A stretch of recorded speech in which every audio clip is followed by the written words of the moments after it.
Aujourd'hui, notre communauté paroissiale vit un moment liturgique de grande importance. C'est la rentrée de l'année pastorale 2025-2026, où tous les groupes, ministères et mouvements de la paroisse, avec tous les fidèles paroissiens, sont réunis pour confier leur mission à Dieu. Cette mission, c'est d'abord la mission du Christ et de son Église. Par notre baptême, nous sommes devenus serviteurs du Christ et missionnaires de l'Évangile. Cependant, la péricope de l'Évangile d'aujourd'hui nous rappelle l'importance de la foi et de la prière dans notre vie chrétienne.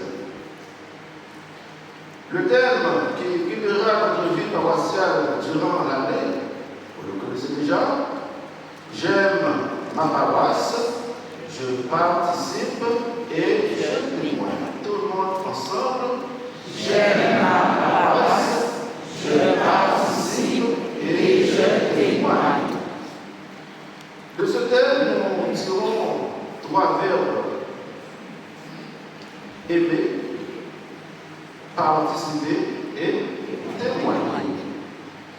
Et tout cela tourne autour de la foi, qui est le maître mot de la liturgie d'aujourd'hui. Celui ou celle qui aime le Seigneur participe à son œuvre de salut et témoigne de sa foi en lui. Chers frères bien-aimés, avons-nous vraiment besoin de la foi? Oui ou non? Nous en avons besoin. L'évangéliste, c'est lui qui nous permet de vivre cet échange, ou encore ce temps d'échange entre le Seigneur et ses apôtres. Dans leur prière, les apôtres demandent au Seigneur Jésus d'augmenter en eux quoi? La foi. Ils n'ont pas demandé à Jésus des fortunes ni une vie facile. Ils n'ont pas demandé à Jésus le don de faire des prodiges. Leur demande est simple et révèle la sincérité de leur vie et de leur proximité avec le Seigneur. Sans doute, les apôtres ont compris que la foi est la clé de voûte de leur ministère apostolique. Sans cette clé que la foi, ils estiment qu'ils ne pourront pas exercer leur mission et ne pourront pas entrer en dialogue avec le Seigneur. Dans l'Ancien Testament, la foi a été toujours le pivot, le roc sur lequel s'appuie la vie des prophètes et des serviteurs de Dieu. Le psalmiste nous dit dans sa prière: qui s'appuie sur le Seigneur ressemble au mont Sion. Il est inébranlable, il demeure à jamais. Le psaume 124, verset 1. Pour le prophète, c'est la foi en Dieu qui donne sens à sa vie prophétique. Sans la foi, il passera à côté de sa mission et de sa vocation. Abraham eut foi dans le Seigneur et le Seigneur estima qu'il était juste. Genèse, chapitre 15, le verset 6.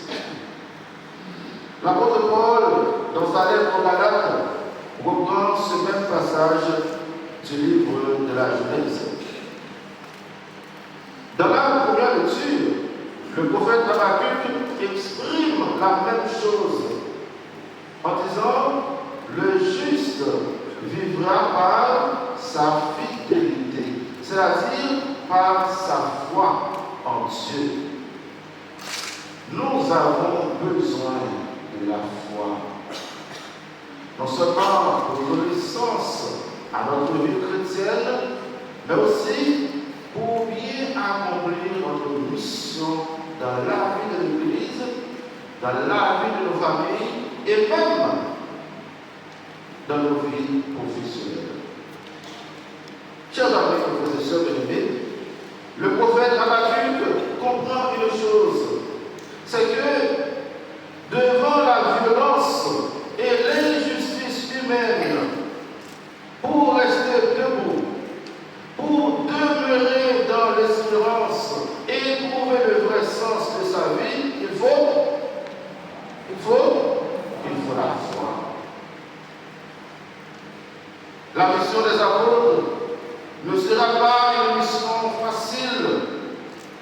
Ils vont rencontrer des épreuves de toutes sortes et des calamités. L'apôtre Paul, dans sa lettre à Timothée, invite son fils spirituel à prendre sa part dans la souffrance liée à l'annonce de l'évangile. Si vous êtes prêts, si vous êtes prêtes à annoncer l'évangile, préparez-vous pour partager la souffrance du Christ. Préparez-vous à boire à la coupe du Seigneur. Votre mission ne sera pas une mission facile. Comme au temps des prophètes et des apôtres, notre mission actuelle dans l'Église et dans le monde ne sera pas sans peine. Amoureux. Préparez-vous et priez.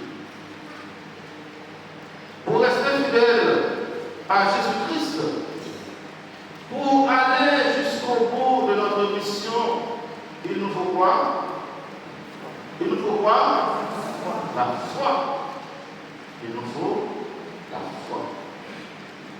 Et voilà pourquoi dans nos prières quotidiennes, dans nos rencontres avec le Seigneur, nous sommes invités à lui adresser cette demande. Augmente en nous la foi. Oui, frères et sœurs, mais il me semble, à la réponse de Jésus, que ce n'est pas la quantité de foi qui importe, car avec même un tout petit peu, des choses supposées impossibles deviendraient tout à fait possibles. La deuxième partie de l'Évangile ne semble pas être dans le droit fil de la première partie, et pourtant, elle l'est tout à fait en réalité. Car cette seconde partie signifierait que nous avons une mission à accomplir dans le monde, d'ores et déjà avec la mesure de foi qui est la nôtre, aussi petite soit-elle, et sans plus attendre, car déjà suffisante pour agir efficacement. Chers membres des différents groupes chorales, ministères, le maître qui nous envoie a besoin de nous pour accomplir son œuvre. Et dans l'exercice de notre mission, nous devons tout simplement être de simples serviteurs, sachant rester à notre place de serviteurs sans attendre faveur et honneur. Même si après la messe, le Dieu ne vous dit pas merci, cela ne doit pas vous déranger. Le Christ vous a déjà comblé de sa grâce. Votre récompense ne viendra pas figurer, mais je vous le rappelle.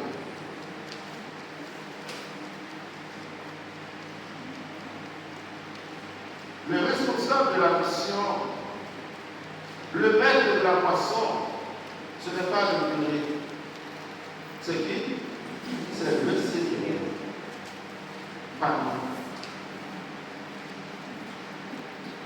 Le peu de foi que nous ayons, mise tout entière au service du Seigneur, lui suffit pour faire dans le monde, dans la paroisse ou dans le lieu de vie, des miracles à travers nous.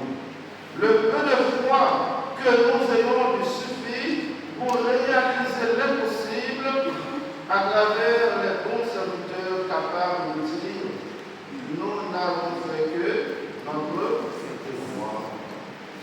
Et on se retire. Dans cette Eucharistie, frères et sœurs bien-aimés, chers paroissiens et chers paroissiennes, demandons au Seigneur la grâce de l'aimer en vérité et surtout de nous laisser aimer par lui. Demandons-lui également la grâce d'aimer notre paroisse, d'aimer nos familles, nos enfants, nos petits-enfants. La grâce de nous aimer les uns les autres. La grâce d'aimer notre Église. Et surtout le zèle apostolique pour participer à son œuvre de rédemption et l'audace et le courage pour témoigner de notre foi et de l'espérance qui est en nous.